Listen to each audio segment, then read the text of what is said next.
The morning sun streamed through the blinds, casting long pale stripes across the dining room table. For years, that table had been covered in textbooks, cereal bowls, half-finished art projects, and the sound of 2 children rushing out the door.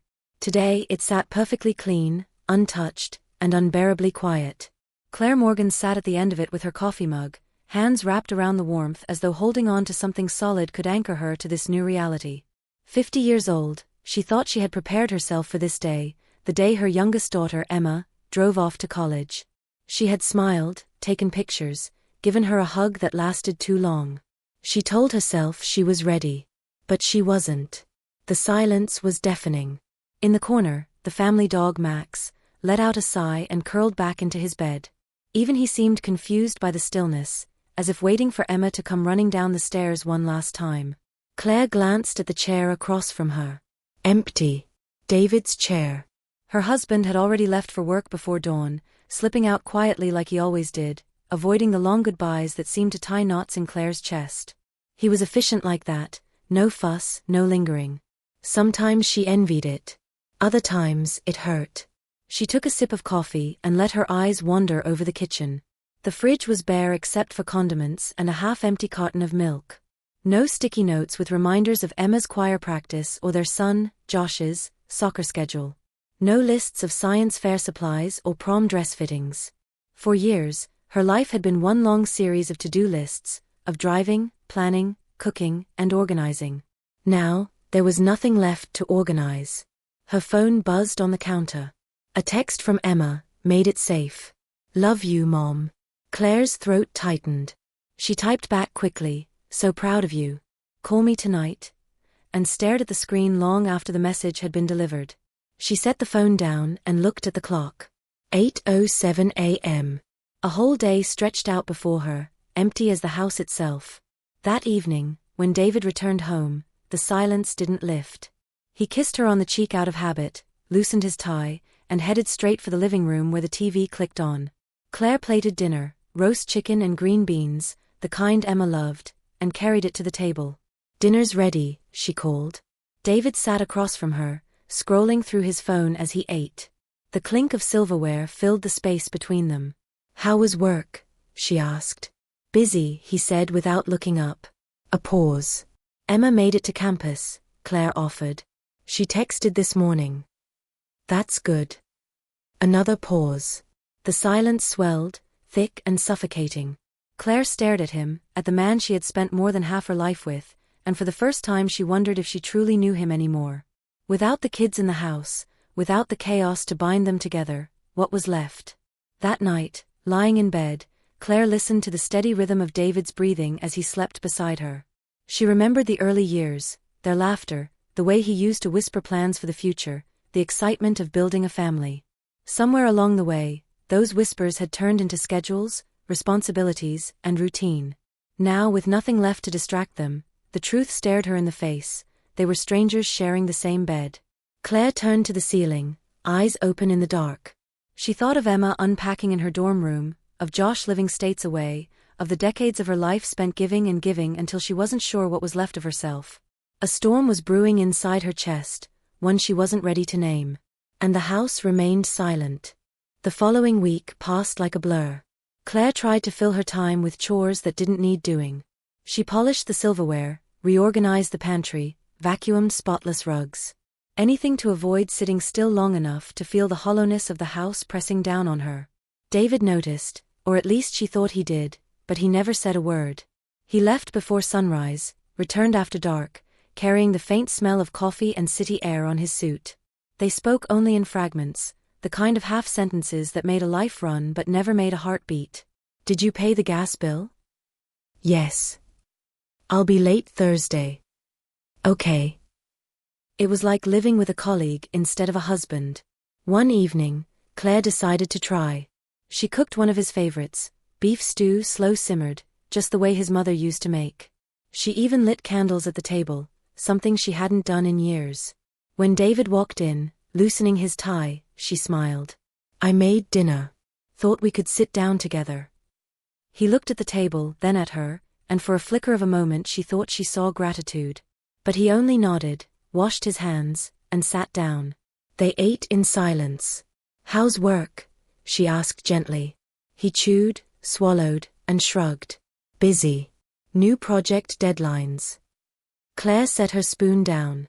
"David, don't you think we should talk? The kids are gone. It's just us now. I feel like I don't know you anymore." He froze for a second, then forced a smile that didn't reach his eyes. "Claire, it's been a long day. Can we not do this right now?" Her chest tightened. "Not do what? Talk?" "We never talk, David. The kids are gone, and all that's left is this silence. Don't you feel it?" He pushed his chair back, the legs scraping against the hardwood. "I don't want to fight." "I'm not fighting," she said, her voice breaking despite her effort to keep calm. "I'm trying. But you're not even here, even when you are." David's jaw clenched. He grabbed his plate, carried it to the sink and muttered, "You're overthinking again." The words sliced deeper than he knew. Overthinking. For years, whenever she voiced worry, fear, or sadness, that was his answer. He left the kitchen. A few minutes later, she heard the muffled sound of the television. Claire stared at the candles, their flames flickering in the draught of the empty room. The stew sat half-eaten, growing cold. The next morning, she stood at the sink rinsing dishes when her phone buzzed. A message from Emma. "Morning, Mom. Classes are great so far. Miss you." Claire smiled weakly, typing back, "Miss you too, sweetheart. Tell me everything tonight." She hesitated before sending another message. "Do you ever feel lonely there?" There was a pause before Emma replied, "Sometimes. But it's exciting too. I'm figuring it out." Claire set the phone down, staring at the suds in the sink. At 50, she wondered, shouldn't she also be figuring it out? Instead, she felt stuck in a life where silence had become normal. That weekend, they attended a neighborhood barbecue. Couples chatted easily, laughter floating through the backyard. Claire watched a woman her age lean into her husband's arm, the two of them whispering and smiling like teenagers. The sight twisted something in her chest. When she glanced at David, he was standing apart, beer in hand, nodding politely at another man's small talk. He looked so detached, as if he were just waiting for the evening to end. Later, as they walked home under the streetlights, Claire broke the silence. "Do you ever wonder if we're happy?" David shoved his hands in his pockets. "Claire, why do you always analyze everything? Can't we just live?" Her voice cracked. "Because living like this feels like dying." He stopped walking, turned to face her. His eyes, tired and distant, searched hers. For a moment, she thought he might say something real, something that would pull them back from the edge. But instead he sighed and muttered, "I don't know what you want from me." And just like that he walked ahead, leaving her a few steps behind, staring at the cracks forming in the pavement, cracks that mirrored the ones spreading silently through their marriage. That night, Claire lay awake again, listening to the steady hum of the ceiling fan. She thought about her children, about the years she had poured herself into being their mother, about the way she had built her entire identity around their needs. Now with them gone, all she had left was this man beside her, this stranger she once loved with every fiber of her being. And she wondered, with a chill settling into her bones, was love enough to survive the silence? The storm inside her grew louder. Monday morning arrived heavy and gray, the kind of morning that seemed to press down on the house and sink into the walls. Claire woke early, though she hadn't slept much, and padded barefoot to the kitchen. The silence was predictable now. Max thumped his tail half-heartedly when she passed, but even the dog seemed subdued. She poured herself coffee, stood at the window, and wondered, not for the first time, what her life had become. A wife. A mother. A housekeeper. A calendar manager. She had worn those roles proudly, like medals pinned to her chest. But stripped of them, she felt invisible. By 9, she had already scrolled aimlessly through the news, folded laundry that didn't need folding, and stared long enough at the paint on the living room wall to notice every tiny crack. Restlessness pushed at her chest. She grabbed her keys and left the house. Claire hadn't planned on going anywhere specific, but her car seemed to find its way downtown, where the small community center sat tucked between a cafe and a bookstore. She remembered seeing flyers there last month: art classes, yoga, book clubs. At the time, she dismissed it with a laugh. Who has time for that? Now, she had nothing but time. Inside, The center smelled faintly of paint and old wood. A receptionist greeted her kindly, pointing out a beginner's watercolor class starting that very afternoon. "Just show up," the woman said. "Supplies are provided." Before she could overthink, Claire signed her name on the list. The classroom buzzed with quiet energy. Half a dozen people sat around tables cluttered with brushes, jars of water, and palettes of color. Some were older women chatting softly, a teenager with earbuds in, and a tall man about her age setting out paints with practiced ease. The instructor, a cheerful woman with wild curls, welcomed Claire warmly. "We're just here to have fun. No pressure, no rules." Claire's hands trembled slightly as she picked up a brush. She hadn't held one since college. She remembered once, long ago, how she used to sketch in the margins of notebooks, how she dreamed of becoming an artist before life took her elsewhere. As the brush touched paper, a streak of blue spread like a sigh across the page. Something stirred inside her chest, something soft, alive. During a break, the tall man offered her a smile. "First class?" he asked. Claire nodded. "Is it that obvious?" "Not at all. Everyone feels like that the first day." "I'm Mark." "Claire." She shook his hand, surprised by the warmth of it. They chatted briefly, about paints, about how intimidating blank paper could be. Mark mentioned he'd started classes after his wife passed away last year. "Needed something to keep me busy," he said, his voice steady but shadowed. Claire offered a soft, "I'm sorry." He nodded, and for a moment, silence stretched between them, not the cold silence of her kitchen, but a quiet that felt shared. By the time class ended, Claire's paper was a messy wash of blues and greens. But she didn't care. She felt lighter walking out than she had in months. That evening, David barely noticed when she set her painting on the counter. "What's this?" he asked without looking up from his laptop. "Just something from a class I tried today." He typed another line, eyes never leaving the screen. Claire stared at him, waiting for more. A question. A smile. Anything. But there was nothing. She picked up the painting and carried it upstairs, tucking it into the closet. Lying in bed that night, Claire thought of the brush in her hand, of colors bleeding together, of the way Mark's eyes softened when he talked about loss. For the first time in a long while, she felt seen, even if only for a few stolen moments in a room full of strangers. And though guilt flickered in her chest, another feeling lingered stronger, hope. Perhaps she wasn't as invisible as she thought. Perhaps there was still a version of herself waiting to be found. The week after her art class, Claire felt a small shift in her days. She had something to look forward to, brushes, paints, and a quiet room where silence didn't hurt. She smiled more, even hummed while cooking. But the lightness never seemed to reach David. One Thursday evening, he came home later than usual, his tie crooked, shoulders tense. He dropped his briefcase by the door, muttered a distracted hello, and poured himself a glass of whiskey. Claire was setting plates on the table. "Long day?" she asked. "Every day's long," he replied flatly.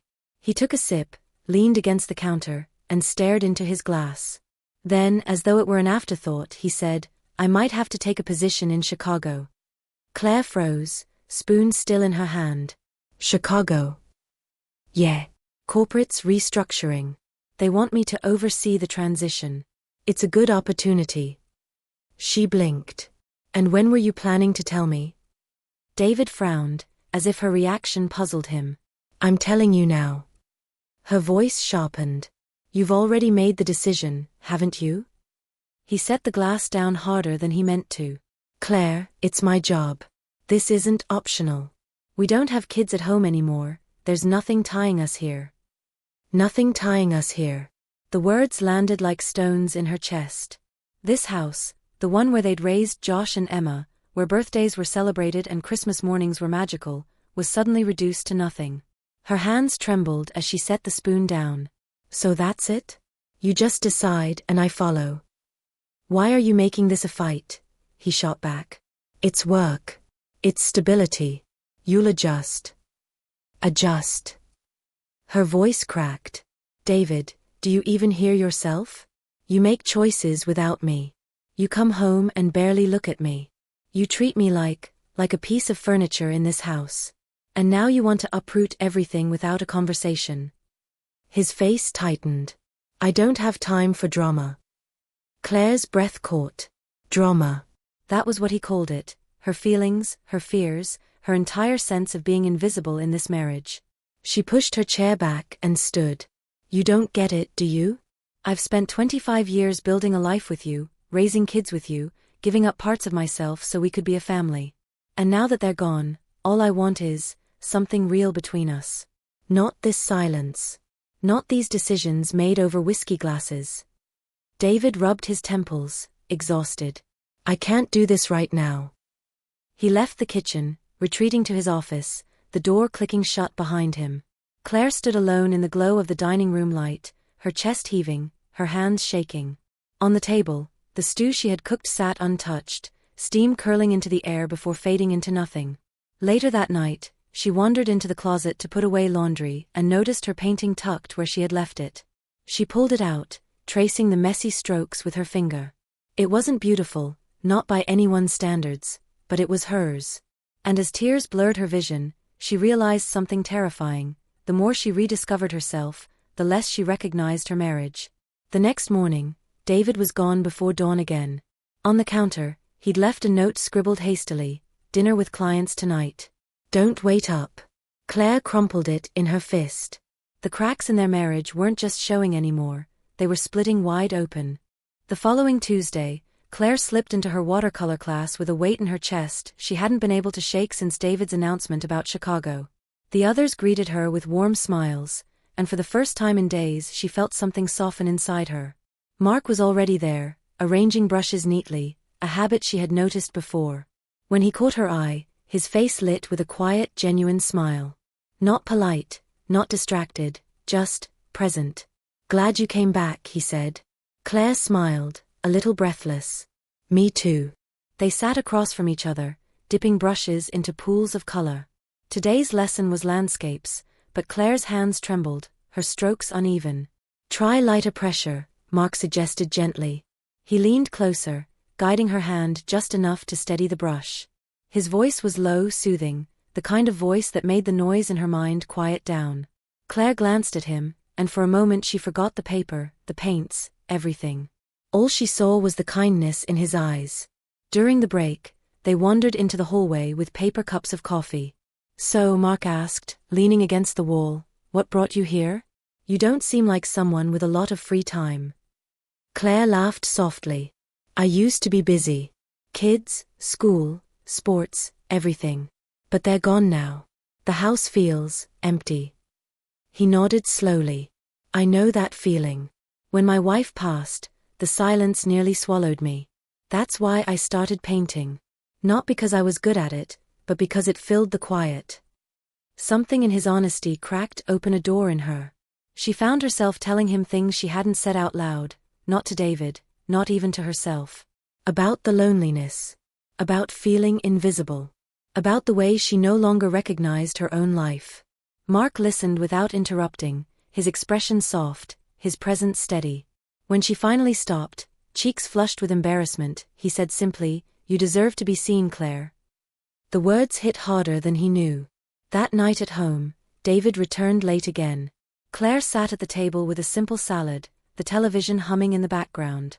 How was your day? She asked out of habit. Fine. Exhausting.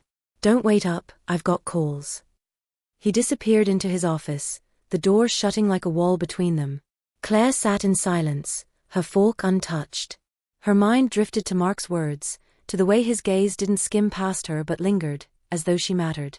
She hated herself for it, but her heart beat faster at the thought. By the third class, their conversations grew easier. Mark teased her gently about her stubborn brushstrokes. She laughed more than she had in months. They discovered they both loved old jazz records, both hated cold coffee, both carried grief, his in loss, hers in neglect. When the class ended, they lingered by the door. Would you, maybe like to grab a coffee sometime? Mark asked carefully, almost shy. Claire's breath caught. The rational part of her screamed to say no, to walk away. But the ache inside her, the hunger to be seen, pushed louder. She smiled softly. I'd like that. That night, lying beside David as he snored quietly, Claire stared at the ceiling. Guilt gnawed at her, but beneath it, another feeling pulsed stronger, something she hadn't felt in years. Desire. Not just for Mark, but for life, for color, for laughter. For herself. The temptation had taken root. And deep down, she knew it was only the beginning.